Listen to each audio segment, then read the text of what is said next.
સૌને મારા જય શ્રી કૃષ્ણ. આજે હું વટ સાવિત્રી વ્રત વિશે થોડી માહિતી જણાવું છું.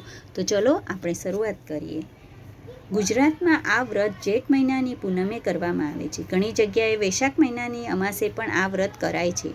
જેઠ મહિનાની પૂનમે આ વ્રત કરવું, તે દિવસે ઉપવાસ કે એકટાણું પણ કરાય છે. જેઠ મહિનાની પૂનમ 21 જૂન 2024 શુક્રવારે કરવાનું રહેશે.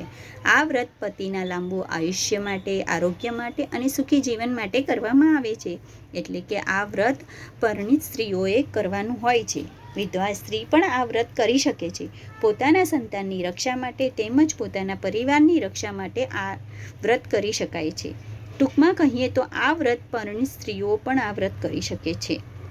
આ વ્રત કરવાથી પોતાના પતિની તમામ પરેશાનીઓ દૂર થાય છે.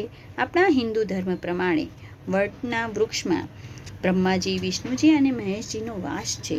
તેમજ સાવિત્રી દેવીનો પણ વાસ રહે છે. એટલે આ દિવસે વટ વૃક્ષની પૂજા કરવામાં આવે છે.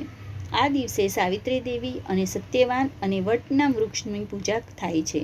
સતી સાવિત્રીએ તેમના પતિને વટના ઝાડ નીચે યમરાજ પાસે 400 વર્ષનું આયુષ્ય માંગ્યું અને તેમને ફરી જીવિત કર્યા. તે દિવસથી લઈને આજ સુધી જે કોઈ સ્ત્રી વટના વૃક્ષની નીચે શ્રદ્ધાથી, વિશ્વાસથી પૂજા કરે છે અને આ વ્રત કરે છે તો તેનું ફળ જરૂર મળે છે. જો તમને આ માહિતી ગમી હોય તો લાઈક કરજો, સબસ્ક્રાઈબ કરજો અને બેલ આઇકનનું બટન પ્રેસ કરજો. સૌને મારા જય શ્રી કૃષ્ણ. જય બ્રહ્માજી, વિષ્ણુજી, મહેશજી, જય સાવિત્રી દેવી અને જય સત્યવાન.